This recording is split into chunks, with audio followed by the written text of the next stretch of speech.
YS Jaganmohan Reddy గారు ఇక్కడ అసెంబ్లీకి అటెండ్ అవ్వకుండా ఢిల్లీ వెళ్ళి ధర్నా చేశారు కదండి, దానిపై మీ అభిప్రాయం ఏంటి?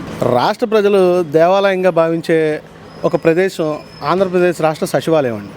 ఆ సచివాలయంలో రాష్ట్ర ప్రజలకు సంబంధించినటువంటి సమస్యలు కానీ, చర్చలు కానీ, అలాగే రాష్ట్ర ప్రజలకు కావాల్సిన మౌలిక సదుపాయాలు, ఇతరత్ర డెవలప్మెంట్లు, వాటికి సంబంధించినటువంటి జీవోలు కానీ, బిల్లులు కానీ, అవన్నీ కూడా ప్రజాప్రతినిధులతో నిర్ణయం అయ్యి ప్రజలకి అమలు జరిపేదానికి ఒక గొప్ప ప్రదేశం రాష్ట్ర సచివాలయం అండి.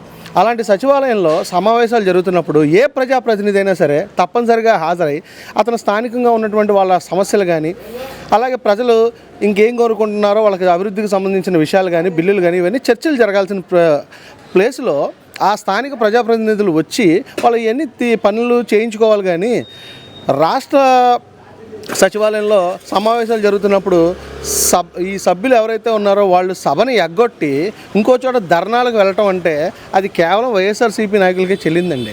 అసలు రాష్ట్ర ప్రజలు నేనైతే ఇంకా తప్పు చేశారని భావిస్తూ ఉన్నా. 175 కూటమి ప్రభుత్వాన్ని గెలిపించుండుంటే రాష్ట్రానికి పట్టిన దరిద్రం పూర్తిగా వదిలిపోయేది. ఈ జగన్మోహన్ రెడ్డి లాంటి వాళ్ళు అన్ఫిట్ అని చెప్పి కనీసం ప్రతిపక్ష హోదా 17 సీట్లు కూడా ఇవ్వకుండా ఈ రాష్ట్ర ప్రజలు 11 కుదిచ్చారు. ఆ 11కి ఇవ్వడం కూడా తప్పే వీళ్ళకి. లేకపోతే ఆ 11 నియోజకవర్గాల ప్రజలు ఏం పాపం చేసుకున్నారండి?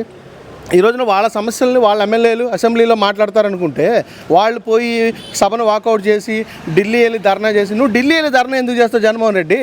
నీకు పిచ్చి ముద్ర పాకన పడిందే స్వామి. ఈ రాష్ట్రంలో లా అండ్ ఆర్డర్ తప్పింది, లేకపోతే మీ మీద దాడులు జరుగుతున్నాయని చెప్పి నువ్వు అంటున్నావు. దాడులు జరుగుతుంది టీడీపీ కార్యకర్తల మీద అయ్యా, చచ్చిపోతుంది టీడీపీ కార్యకర్తలు, వైసీపీ కార్యకర్తలు కాదు. ఇంకా రాష్ట్ర టీడీపీ కార్యకర్తలు కానీ, నాయకులు కానీ ఎవరు బరి తెగించలా. ఎందుకంటే మాకంటూ కొన్ని విలువలు ఉన్నాయి.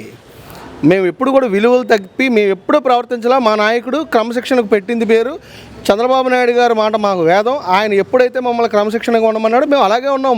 మా ఈ హింస అనేది తెలుగుదేశం పార్టీ డిఎన్ఏలోనే లేదు. ఈ రోజున నువ్వేదో రాష్ట్రంలో మాకు అన్యాయం జరిగిపోతుంది, లా అండ్ ఆర్డర్ దెబ్బతినింది, మా మీద దాడులు జరుగుతున్నాయని చెప్పి నువ్వు ఢిల్లీ వెళ్ళి జంతర్ మంతర్ దగ్గర నువ్వెక్కడ ధర్నాలు చేసుకుంటే నీ నియోజకవర్గాల్లో మిమ్మల్ని గెలిపించిన ప్రజలు పిచ్చివాళ్ళ? మరి వాళ్ళందరూ మిమ్మల్ని ఎందుకు గెలిపించినట్టు? అసెంబ్లీ సమావేశాలప్పుడు నువ్వు సభలో ఉండకుండా, సభలో సమస్యల మీద నువ్వు ప్రస్తావన తీసుకురాకుండా అసలు ఢిల్లీ వెళ్ళి నువ్వేం సాధిస్తావు జగన్మోహన్ రెడ్డి? ఇప్పుడు 36 మందిని చెప్పారు 30 రోజుల్లో అని చెప్పేసి మనం వినుకొండలో అన్నారు. రాష్ట్రంలో లా అండ్ ఆర్డర్ గతి తప్పింది, రాష్ట్రపతి పాలన కావాలంటున్నారు. కావాలంటారా రాష్ట్రపతి పాలన? అయ్యా, జగన్మోహన్ రెడ్డి గారు చెప్తా ఉన్నారు 36 మందిని చంపారని. ఏదా 36 మంది పేర్లు చెప్పండి జగన్మోహన్ రెడ్డిని. ఏం జరుగుతుందండి? అసలు మాట్లాడడానికి అర్థం పర్థం ఉండాలండి. నిన్న మొన్నటి వరకు జగన్మోహన్ రెడ్డి ఒక సాధారణమైన నాయకుడు. గత 5 ఏళ్లలో ముఖ్యమంత్రిగా వెలగబెట్టాడు. ఇప్పుడు ఆయన మాజీ ముఖ్యమంత్రి. గబాలన ఆయన మాట్లాడాలంటే ఆయనకు చేసినటువంటి పదవి స్థాయి నాకు అడ్డొస్తుందండి. ఎందుకంటే అంత నీచంగా ప్రవర్తిస్తున్న వ్యక్తి జగన్మోహన్ రెడ్డి.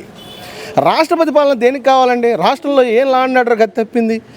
ఎక్కడ ధర్నాలు, రాస్తా రోకోలు, అలాగే నాయకుల మీద దాడులు, ప్రజా ఆస్తుల ధ్వంసం, ఇవన్నీ ఎక్కడ జరుగుతున్నాయా రాష్ట్రపతి పాలన పెడతానికి? లేదంటే రాష్ట్రంలో ఎక్కడ కూడా మెజారిటీ లేకుండా పార్టీలు ఉండి ఏమైనా పరిపాలన చేస్తూ ఉన్నారా?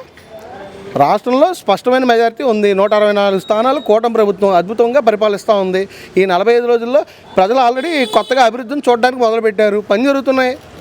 ఓ పక్కన అమరావతి మీద జరుగుతూ ఉంది, ఓ పక్కన పోలవరం మీద జరుగుతూ ఉంది. కూటమి నాయకులు ఎక్కడికక్కడ అభివృద్ధి ధ్యేయంగా పెట్టుకొని ముందుకెళ్తూ ఉంటే ఈ జగన్మోహన్ రెడ్డి పిచ్చి పేలాపనలు, పిచ్చోళ్ళలాగా ఏదేదో మేము వెళ్ళి నేను ధర్నాలు చేసుకుంటా, లేకపోతే రాష్ట్రంలో మాకు ఇక్కడ భద్రత లేదు.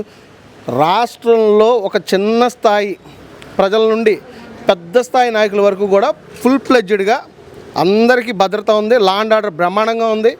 మా హోమ్ మినిస్టర్ గారు వంగలపూడి అనిత గారు కూడా ఎక్కడ ఇలాంటి దాడులు కానీ ఇలాంటి వాటిని అక్కడ ఉపేక్షించేది లేదని చెప్పి కూడా ఎప్పటికప్పుడు తెలియజేసా ఉన్నారు. కాబట్టి కొన్ని భ్రమలు పక్కన పెట్టి జగన్మోహన్ రెడ్డి ఎక్కడైనా బుద్ధి తెచ్చుకోవాలని చెప్పి సందర్భంగా తెలియజేస్తా ఉన్నారు. ఇప్పుడు అమరావతి కోసం కేంద్ర ప్రభుత్వం 15,000 కోట్ల రూపాయలు శాంక్షన్ చేసింది.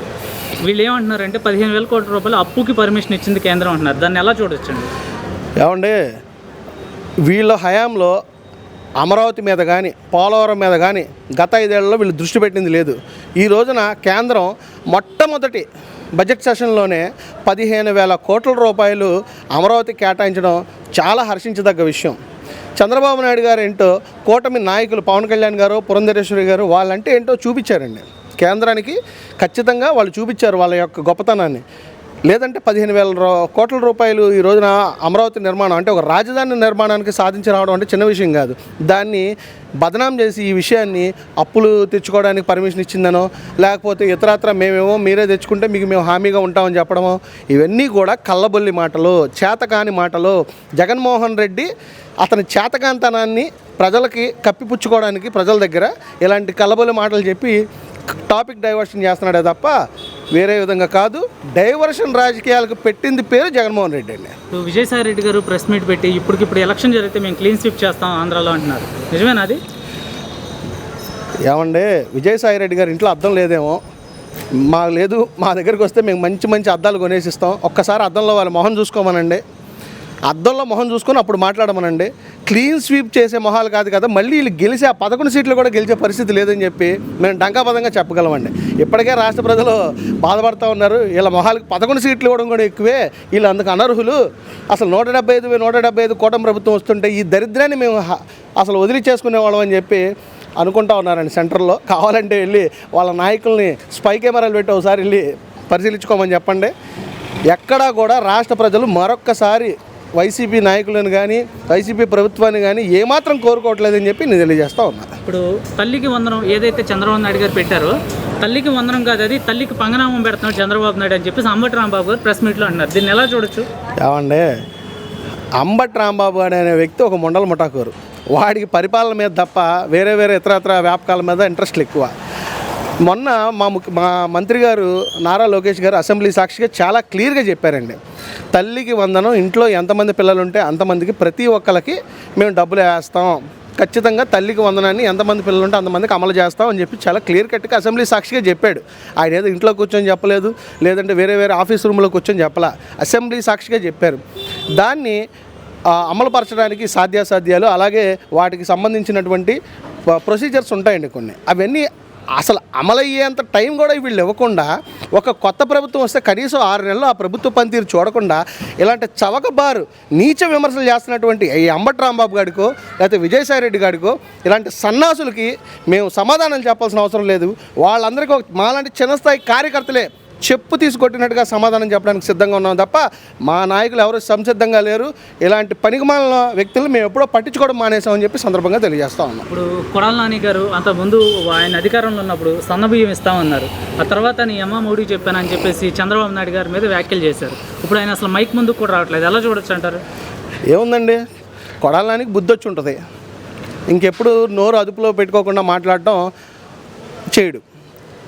ఎప్పుడైనా అండి ఒక ప్రజాప్రతినిధి, పైగా బాధ్యతాయుతమైన మంత్రి పదవిలో ఉన్నప్పుడు చాలా జాగ్రత్తగా మాట్లాడాలండి. అతను మాట్లాడే మాట అది వ్యక్తిగతంగా అవ్వదండి, అది ఖచ్చితంగా ఆయన పదవికి, ఆ పదవిలోంచి వచ్చిన మాటనే అనుకుంటారు. సన్నబియ్యం విషయమే లోగడ మాట్లాడితే ఫస్ట్ మేము సన్నబియ్యం అన్నారు, తర్వాత స్వర్ణ రకం మధ్యస్థం అన్నారు, తర్వాత ఎవరో వెళ్ళి మాట్లాడితే ఆయనకి ఉక్రోషం ఆగలేక కోపం ఎక్కువ వచ్చేసి సన్నబియ్యం నీ అమ్మ మొగుడికి ఇస్తానన్నానని చెప్పి కొన్ని నీచమైన మాటలు మాట్లాడాడండి. ఎప్పుడు కూడానండి రాష్ట్ర ప్రజలకి మనం ఏదైనా ఒక హామీ ఇస్తే ప్రాణాలు పోయినా సరే ఆ మాట మీద నిలబడి చెయ్యాలి. ఆ యొక్క ఇలాంటి ఉదాహరణలన్నీ కూడా దృష్టిలో పెట్టుకునే కూటమి ప్రభుత్వం 2024 ఎన్నికల మేనిఫెస్టోలో చాలా క్లియర్ కట్గా వాళ్ళ యొక్క హామీలు ఏవైతే ఉన్నాయో అవన్నీ చెప్పడం జరిగింది. వాటిని అమలుపరచడానికి మొత్తం ఈ క్యాబినెట్ మీటింగుల్లో కానీ అసెంబ్లీలో కానీ మొత్తం పూర్తి స్థాయిలో వాటి నిర్వహణకి ఏం చేయాలో ఎలా చేయాలనే దాని మీద చర్చలు జరుగుతూ ఉన్నాయండి. మన ప్రభుత్వం వచ్చి కనీసం 100 రోజులు కూడా కాల. ఈ 100 రోజుల్లోనే చేయాల్సిన దానికన్నా ఎక్కువ చేసాం.